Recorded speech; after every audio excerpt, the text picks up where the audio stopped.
はい、皆さんこんにちは。ロシアがウクライナに侵攻した2月24日、あるツイートが投稿されました。我々は一集団として世界の平和だけを望んでいる。全人類のための未来を望んでいる。現在ロシア連邦に対する作戦に参加中。我々の標的はロシア政府だ。民間企業も影響を受けるだろう。世界中の人々があなたたちのインターネットプロバイダーを粉々に壊しているが、それはロシア政府とプーチンの行動に向けられたものであると理解してほしい。今空爆されているウクライナの人たちの身にもなるべきだ。力を合わせれば世界を変えることができる。何にでも立ち向かうことができる。今こそロシア国民が一丸となってプーチンの戦争にノーを突きつける時だ。 We are anonymous, We are legion, expect us。 どうでしょう、これちょっと買ってみたんですけど、今日から俺もう顎にます。いや、直樹マンどうしたっていう、背景どこって感じでしょ。なんかね、いつもの撮影背景飽きちゃったのもあるし、なんかいつもポスター貼ってあるでしょ。あのポスター、俺の顔のポスターのところに全部ピントがいっちゃうから、なんかだるーと思ってちょっとね、いろいろちょっとクリエイティブになりたくて、場所とかいろいろ今後変更していくかと思います。今日はね、ちょっとここからやってみようかな。はい、今日はロシア、ウクライナ戦争がきっかけで注目をね、再び浴びた謎のハッカー集団、アノニマスについて深掘りしていきたいと思います。かなりリクエストがあったんですよね。世界の天才ハッカー集団と言われているアノニマスが日本時間の2月25日午前6時にロシア政府に対しツイッター上で宣戦布告しました。続いてアノニマスは YouTube に動画を上げ、ロシアの大統領であるウラジミール・プーチン個人に向け語りました。今回のウクライナに対する侵攻は人権侵害であり、彼の行動は世界を混乱に導いて多くの被害を出している。国民を守るというが、その多くの国民は戦争に反対しており、世界中からの制裁により苦しめられているのはプーチン自身より国民の方でしょう。この出来事がきっかけで世界中で争いが激化し、とりあえずプーチンをディスっていたんですね。 YouTube の動画が公開された後、ロシア政府、銀行、国営メディアサイトに対し DDoS 攻撃を開始し、結果的にロシアはかなりの額の損失を出したと報告しました。さらに DDoS 攻撃とは別にハッキングを行い、ロシア原子力協会やロシア国防省のデータベースから従業員の名前、連絡先、メールのパスワードリストに至るまで約4万にも及ぶファイルを漏洩させたと2月26日 Twitter にて報告したんです。アノニマスはロシア国防省のサイトを突破し、データベースをリークすることができました。 PS、 先ほどの Twitter は規約違反のため削除されました。いや、素直かよ。ツイッターのね、規則違反を犯す前にもっといろいろな犯罪を犯してんだろ。国防省のサイトからデータを盗み、盗んだデータを Twitter で公開したんです。それがね、ツイッターではね、規則違反だったらしく、ツイッター上では削除されたんですけど、そのデータベースが全てね、別のサイトに投稿されて、そちらでは見れるような状態でした。その後、ロシアの国防省のサイトが閲覧できなくなったことから、アノニマスがロシア国防省をサーバーダウンして閲覧不可の状態にしたと言われていますが、実際にはロシア側が故意に接続を遮断したということが分かりました。これは外からの攻撃を防ぐために、あえて国外からのアクセスを全てね、遮断したと見られています。他にもアノニマスはロシアの国営通信社のロシアトゥデイとタス通信についてもプロパガンダや偽情報を広めたということで標的として DDoS 攻撃を含めサイバー攻撃を仕掛けました。また複数のテレビチャンネルをハッキングすることで、実際にウクライナで起きている出来事に関する映像や戦争というキーワード、ウクライナの国歌を放送させました。これについてはロシアのメディアは、ウクライナの状況を戦争と呼ぶことは事実に反すると国民に向け弁解したんです。またアノニマスはロシア兵士に対しても降伏した戦車1台につきビットコインで5万2000ドル、日本円にして約600万円を支払うと約束し、実際に降伏したロシア軍にビットコインで支払いを提供したと報じられました。いや、本当かよ。これ実際もらえたとしても、いろんな意味でロシアには帰れないんじゃないでしょうか。こんな感じでアノニマスの攻撃についてはハッシュタグ OP ロシアでツイッターに発信されているみたいなので、気になる方はね、検索してみてください。このようにダークヒーロー的な立場で世間を賑わせているアノニマス。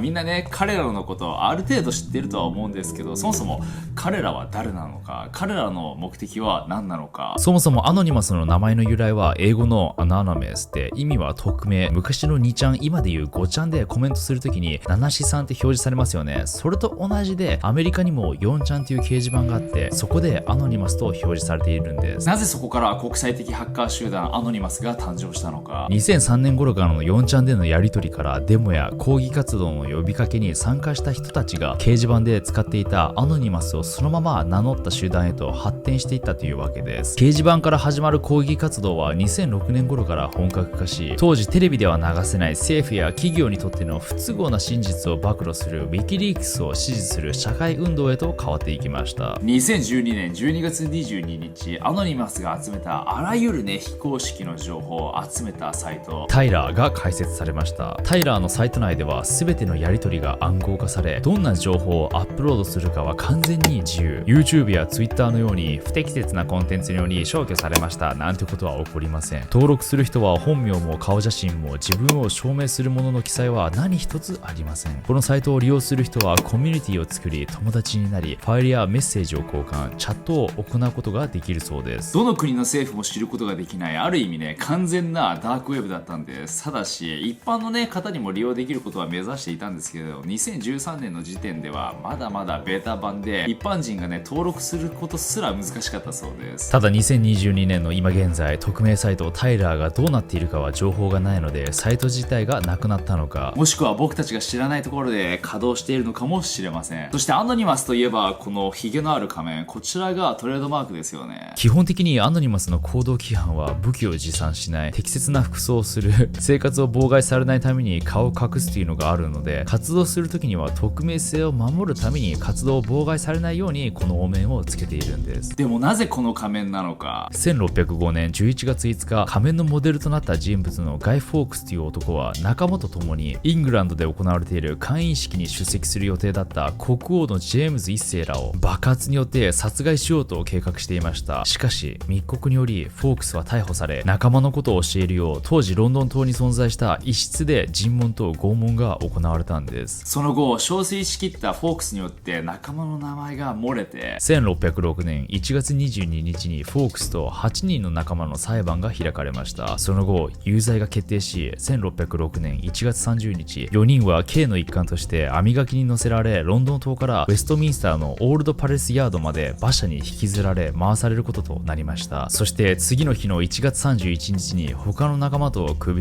内臓えぐり、4つ先の刑を命じられ、次々と仲間の刑が実行されていき、最後にフォークスの処刑が待っていました。拷問によって衰弱していたフォークスでしたが、首の後生きながらして切り刻まれることをね避けるために、彼は公主境内から飛び降りて、その衝撃によって首の骨が折れて亡くなったそうなんです。しかし死んでもなお王を殺害しようとした罪によってフォークスの遺体は4つ咲きにされ、王国の4カ所で晒されることとなったんです。あれ俺の先祖？ガイ・フォークスさ、絶対顎の長さ隠すためにひげ生やしたでしょ。俺はあえて等身大スタイル。まさにこの権力に逆らい実行しようとしたこのガイ・フォークスの顔が今でも名もなき抗議者としてアノニマスのシンボルになっているんです。っていうかみんな同じ顔に見えるけど、ちなみにガイ・フォークス死後、イングランドでは王が無事だったことへの感謝の日として毎年11月5日はガイ・フォークスナイトと呼ばれるようになったんです。この祝日ではガイ・フォークスの事件を再現し、フォークスに見立てた人形を引きずり回すことが恒例になりました。そして祝日の最後には引きずり回した人形を燃やすことが風習になっていたんです。今ではその行事を行っていないそうなんですけど、いやお前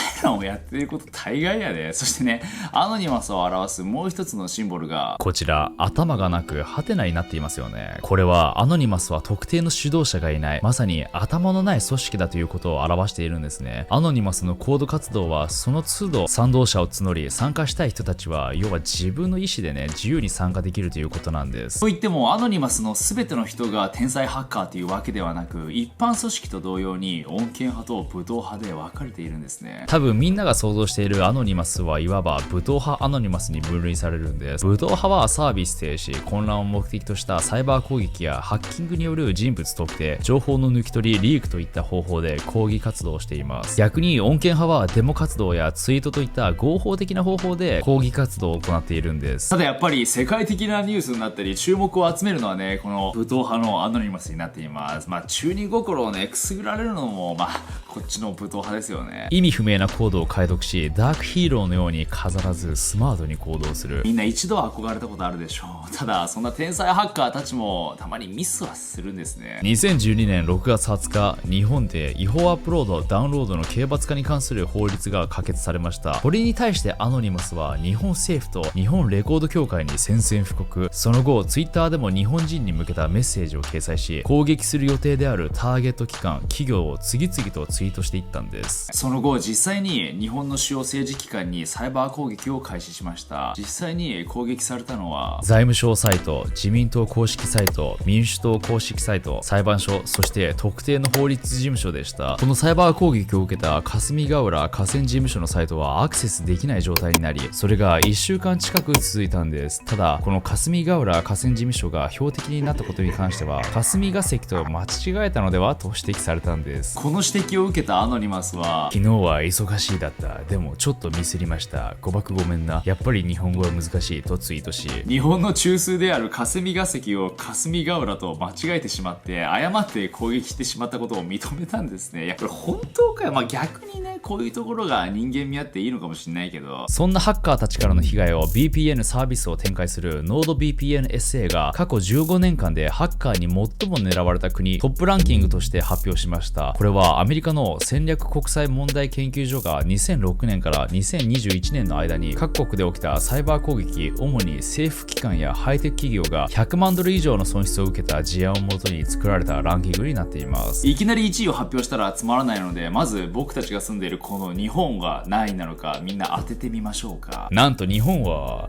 11位でした。過去15年で日本が受けたサイバー攻撃の数は16回でした。だいたい1年に1回ぐらいですかね。10位が中国で攻撃を受けた回数は19回、意外と少なくないですかね。勝手なイメージなんですけど、トップ3に入っててもおかしくないと思うんですけどね。失礼ですかね。逆にね、なんで日本はここまで少ないのか。そもそも日本って書類とか印鑑とか行政ではね、まだまだアナログな部分が多いんですね。もちろん今では情報化というものがかなり進んできてはいるんですけど、なので攻撃を受けるのは行政っていうよりも世界に展開している企業に対してが多いんです。それに加えサイバー攻撃では敵対している国からの攻撃が多いので、ただ単に日本は敵対している国がそこまで多くないとも捉えることができます。じゃあ10位の中国もそうなのかってところですけど、中国はただセキュリティが優秀なだけです。はい。なので嫌われてないってことはおそらくないかと思います。特にアメリカ。3位から発表していきますと、3位がインド、攻撃回数32件。2位がイギリス、攻撃回数58件。さて、栄えある第1位は、攻撃回数ダントツの198回、アメリカ合衆国、USA。なんか全然驚かないですよね。むしろそうだろうって感じ。ただ、今何かと話題のロシア15位で攻撃回数は日本よりも少なく13回。これをね、どう捉えればいいんですかね。ちなみに日本に対してどの国がサイバー攻撃をしているのかっていうランキングもあって、2017年では1位中国、2位アメリカ、3位ロシア、4位日本。誰やねん、身内から攻撃受けてますよね。2018年では1位ロシア、2位中国、3位アメリカ、4位ウクライナ。これはまた複雑な気持ちです。2019年1位オランダ、2位ロシア、3位アメリカ、4位中国。この時点で皆勤賞が2カ国います。チャカチャカチャンチャカチャンチャンチャーと USA。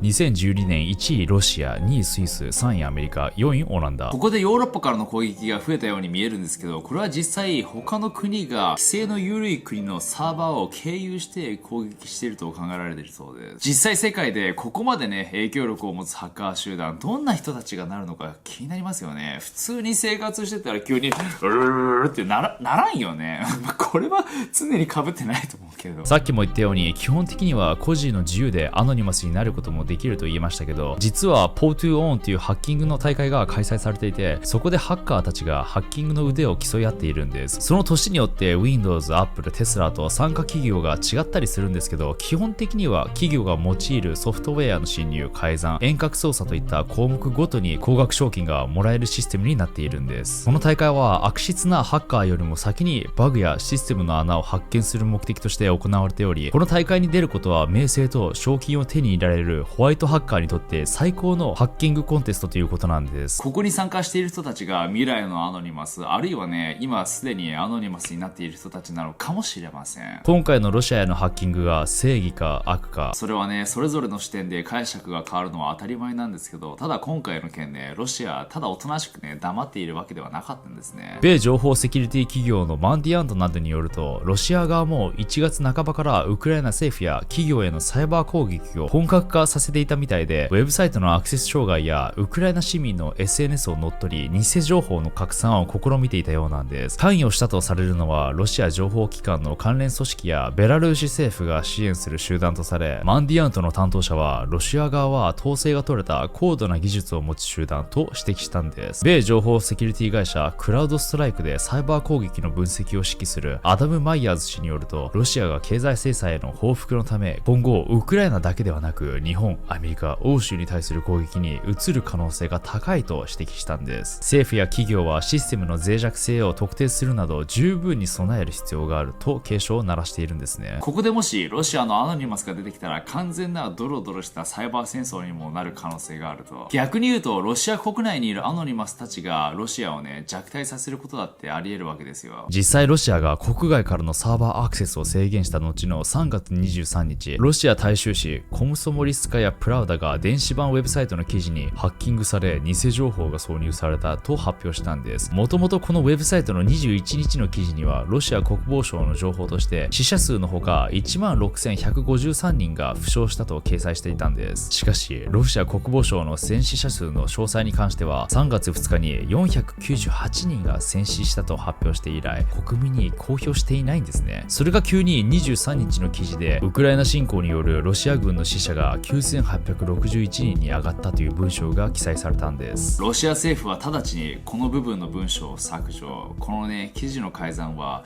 何を意味するのか。